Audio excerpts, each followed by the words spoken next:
Varicose veins కి సరైన చికిత్స కోసం సంప్రదించండి ఎవిస్ హాస్పిటల్. దావోస్ పర్యటన తర్వాత జరిగిన విషయాలు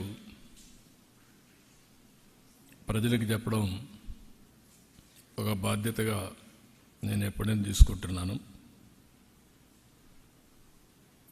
ఈరోజు దావోస్ అనేది నాకు కొత్త కాదు.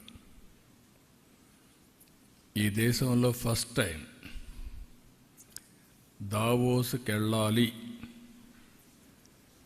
అనేది నిర్ణయించింది నేనే. ఒక ట్రెండ్ సెట్ చేశాను. మొట్టమొదటిసారిగా 95లో ముఖ్యమంత్రి కావడం,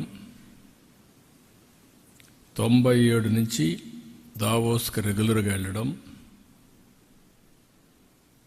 ఆర్థిక సంస్కరణలు 91 వచ్చాయి, ఇంటర్నెట్ రెవల్యూషన్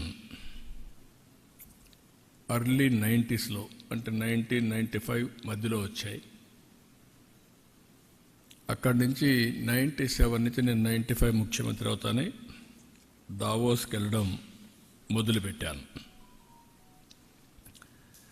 అయితే నేను దావోస్కి పోయినప్పుడు చాలా ఇబ్బందులు ఉండేవి మాకు. నేను హైదరాబాద్ అంటే ఏ హైదరాబాద్ అని అడిగేవాళ్ళు. పాకిస్తాన్లో ఉండే హైదరాబాదా, ఇది ఎక్కడ హైదరాబాద్ అని అడిగేవాళ్ళు. నన్ను గురించి నేను ఇంట్రడక్షన్ చెప్పుకునేవాడిని, లేదు నేను హైదరాబాద్ నుంచి వచ్చానని. హైదరాబాద్కి రావాలంటే మీరు ఎక్కడి నుంచి రావాలని అడిగేవాళ్ళు. మీరు బాంబేకి రండి, ఢిల్లీకి రండి, నైట్ అక్కడ పడుకోండి, తెల్లవారితో లేసి హైదరాబాద్కి వచ్చి బిజినెస్ చేసి మళ్ళా వెళ్ళండి, మళ్ళా రాత్రి బాంబేలో ఢిల్లీలో పడుకొని లేదా మిడ్ నైట్ ఫ్లైట్ క్యాచ్ చేసి వెళ్ళండి అని చెప్పేవాడిని. అయితే మేము అక్కడే ఇన్వెస్ట్మెంట్ పెట్టచ్చు కదా, మీ ప్లేస్కి ఎందుకు రావాలనేవాళ్ళు. That was the beginning. అదే మరిగా దావోస్కి రావడానికి ఇండియాలో పాలిటీషియన్స్ ఎవరు ఇష్టపడేవాళ్ళు కాదు.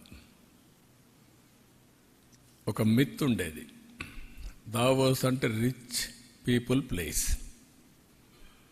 డబ్బులుండే వాళ్ళంతా సమావేశం అవుతారు కాబట్టి మనం కూడా వెళితే ప్రో రిచ్ ఇమేజ్ వచ్చి ఓట్లు పడడం అనేది ఒక మిత్ అనమాట.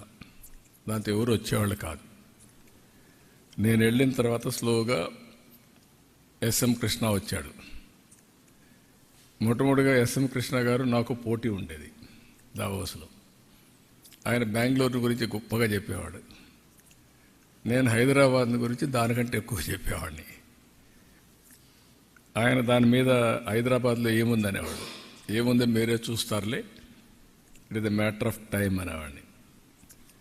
ఒక 2-3 ఏళ్ళు అయిన తర్వాత ఎస్ఎం కృష్ణ గారు కాంప్రమైజ్ ఒక మీటింగ్లో చెప్పాడు,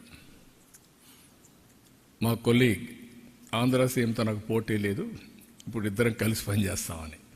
అంత మునుపు కాదని చెప్పిన వ్యక్తి, అంటే కన్సిస్టెంట్గా ఫైట్ చేస్తే ఏమవుతుందో దానికి proof of concept today Hyderabad. నిన్న కూడా బిల్ గేట్స్ మాట్లాడుతూ ఒక మాట అన్నాడు, ఇప్పుడు యు ఆర్ ప్రమోటింగ్ ఆంధ్రప్రదేశ్ కదా అన్నాడు ఆయన. ఒకప్పుడు హైదరాబాద్ని ఇచ్చేసావు, హైదరాబాద్ పేరు కూడా చెప్పాడు. అంటే నేను అన్నాను, ఎస్ హైదరాబాద్ అనేది ఉంది, తెలుగు జాతి అక్కడ ఉంటారు, అక్కడ ఉండే వాళ్ళు ఎంజాయ్ చేస్తారు. I'm promoting Andhra Pradesh because people elected me అని చెప్పా. అంటే ఇవన్నీ ఎందుకు చెప్తున్నానంటే, ఇప్పుడు 4వసారి ముఖ్యమంత్రి అయిన తర్వాత మళ్ళీ నేను కొత్త బ్రాండ్ని ప్రమోట్ చేయాల్సి వస్తూ ఉంది.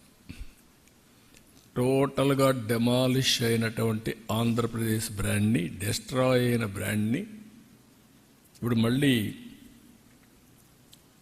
ఇండియాలోనే కాకుండా ప్రపంచం మొత్తం కాదు మేము ఉన్నాం, మీరు రండి, మేము అన్ని విధాలా సహకరిస్తాం అని చెప్పే పరిస్థితికి వచ్చింది. దాన్ని ఎడ్యుకేట్ చేయడానికి ఎన్ని ఫోరమ్స్ ఉంటే అన్ని ఫోరమ్స్ ఉపయోగించుకుంటున్నాను.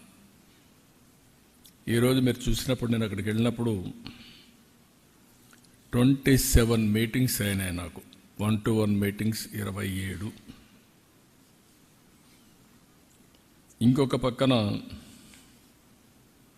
4 రౌండ్ టేబుల్ కాన్ఫరెన్స్ అయినాయి,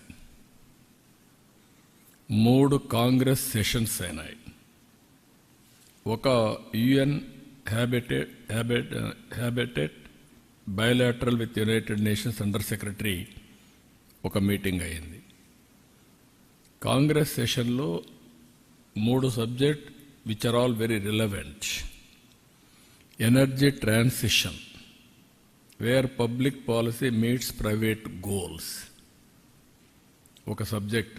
ఇప్పుడంతా కూడా ప్రపంచం మొత్తం మీరు చూస్తే ఏఐ, గ్రీన్ ఎనర్జీ ప్రపంచం అంతా కూడా మారుమోగే పరిస్థితుంది.